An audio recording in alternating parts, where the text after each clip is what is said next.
Hi, good morning. It's been a long and tiring month, but a very productive month. No? Grabe. Grabe, from July 15. Ay, 22 pala ako. From July, pagkapi sa mo diya. Pagkapi na mo diya. Guys, grabe yung pagod. From July 22, nagpunta ako ng Japan. Umuwi kami ng August 5 ng Manila, ng Pilipinas. Tapos, August 6, umuwi kami ng Asaan, ng farm. August 7 naman, kinabukasan din, pumunta kami ng Cebu. Pagdating na Cebu, biyahe kami ng Toledo, Cebu. Tapos, July 9, bumalik kami ng Cebu City, punta ng pier, tapos natulog kami doon. July 10, bumiyahe kami papuntang Masbate, kina Chinito, tapos rumakit hanggang July 15. Tapos July 15, iniwan na namin si Gwen sa papunta kina Masbate. Tapos July 15, pumunta kami ng Albay. Albay, di ba? Daraga. Hindi. Bumating kami ng Pilar, Sorsogon. Pilar, Sorsogon. Tapos sinundo kami nila na Ma'am May and Adrian Luterte. Napunta kami ng resort sa Villa Aguilar Resort by Ma'am Allen. Tapos nag-show kami sa Bicol, sa Hobilyar, Albay. Nag-show kami August 16. Grabe, as in, punta kami na underwater. Tapos July, nag-stay kami sa Windale Hotel. Tapos August 17, bumalik na kami ng Manila. Bumalik na Manila. August 18, nag-VTR naman kami sa Skin Magical. Grabe, tapos Skin Magical, kasama ko si Milmar at si Ma'am si G. Diretso naman kami dito sa hotel sa Belmont Hotel. At dito naman nakita si Diva and si Rhea. And now, August 19, dapat flight na, agay, nahulog ang cellphone ko. Dapat flight na namin na ngayong August 19, ngayong alas 4. Dito ako natulog kasi andyan sila. Ayan, dito ako sa baba kasi ang ano ng kama at ang lamig-lamig ni aircon. Diva! That's my Tombi! Welcome to Manila! Social talaga kami guys kasi pumunta lang kami ng Manila tapos mag-hotel lang kami. Sila yung social. Kahapon sila dumating, magdating dito nag-Belmont Hotel tapos uwi din mamaya. Yan na doon na social climbers. Si Melmar naman. Si Melmar guys mukhang grabe. From Toledo, nakatikim si Melmar ng lalaki. Pagdating, si Melmar nakatikim ng lalaki sa Toledo. Pagdating naman na Masbate, si Melmar din nakatikim ng lalaki. 0 kami guys. Masbate, case, ano mo sa ito? Di ba? Tapos, ayun, buti sa Antipolo hindi siya nakatikim. Kundi, nga talaga kami.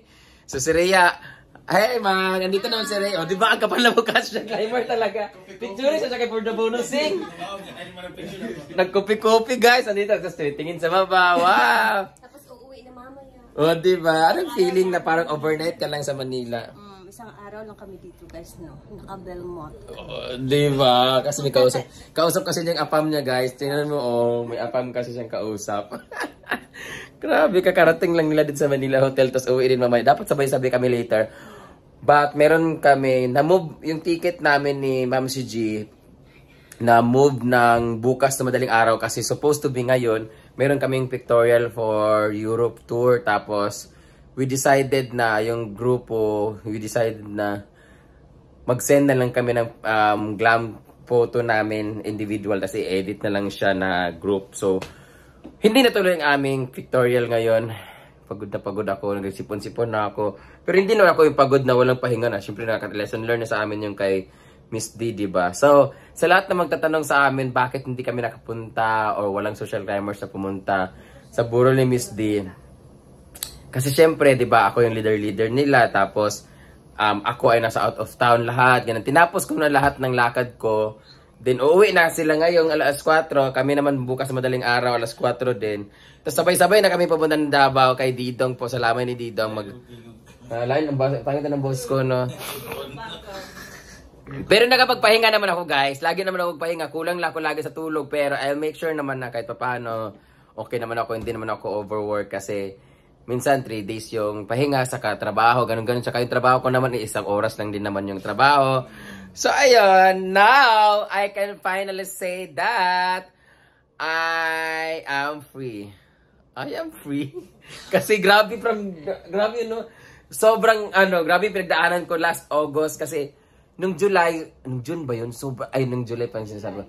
Nung June, guys, sobrang blessed ko talaga. Halos buong buwan. Grabe ang laki na income namin, no?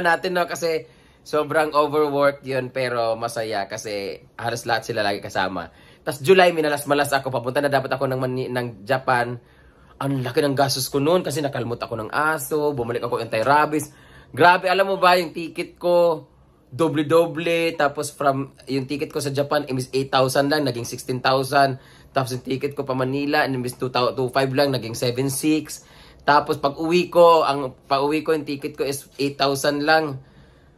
Putya, naging 64,000. Buti na lang na-refund. Thank you so much, Philippine Airlines. Tapos yung ticket ko pa Manila to Bicol, dalawa kami ni Althea, yun, parang 6,000 yata or 7,000 yun. Hindi nagamit kasi nag-Toledo, Cebu kami, tapos nag-Basbate. So grabe talaga, kakomplikado talaga ang nangyari. Tapos namatay.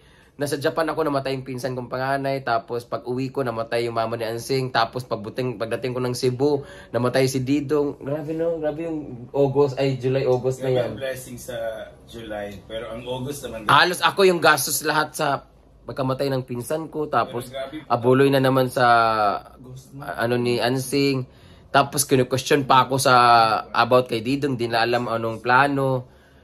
Grabe yung nangyari. Pero nabawi lahat ng gastos ko. Thank you so much!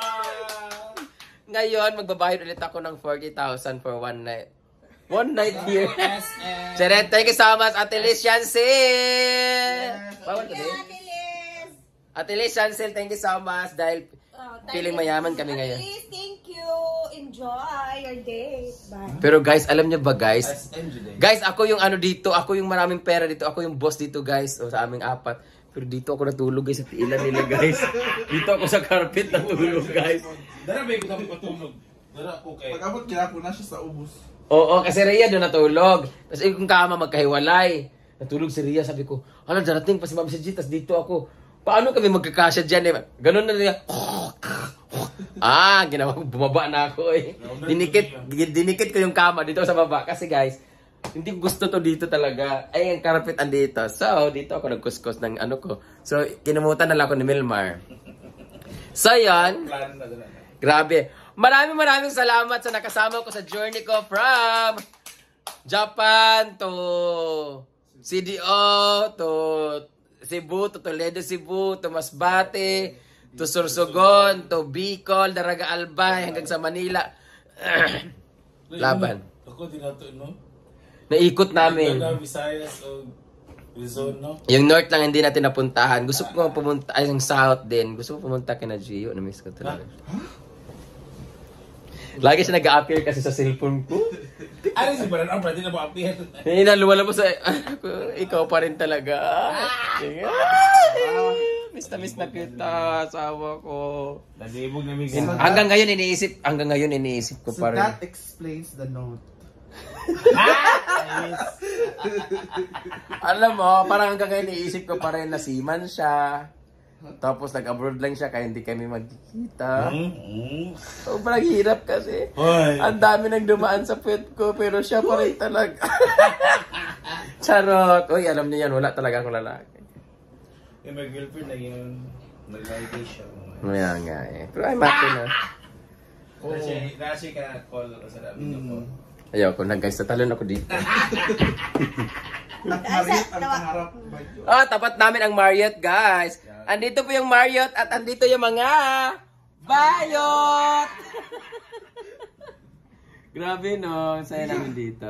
Thank you so much. Althea po nandun kay Ma'am Liz Sancil na room kasi hindi kami magkasya. Madam, gusto mo lang. Dahil dyan meron kayo tagi 1,000! Ay, hindi ako pinagtimpla ng kape. Pag ko sa wallet, tigana ko silang share, na ko sila tag 1,000 sila guys. Ako ilang kuan. Oo, tag 1,000 na sila si Milmar, malaki-laki, nakuha kagabi. Kasi, Dad, bago yung isip ko. bago isip ko, sige na ba? Ang wallet. Pag ko wallet tag 1,000, pakita natin sa tao na ano ako, nagbibigay ako, tas Ayaw kayo ipakita. takpan yung gamitin ng mga lalaki. Yate sa iya. Tas bawiin ko rin yung mamaya kasi for the vlog lang to. Kunwari, generous ako. Salamat. Yeah! Thank you so much sa lahat ng mga kasama namin. Bye-bye, guys! Mwah! Thank you, Kuya Well. Thank you. Ay, di ba nakaganito ako? Thank you. Sipon ko.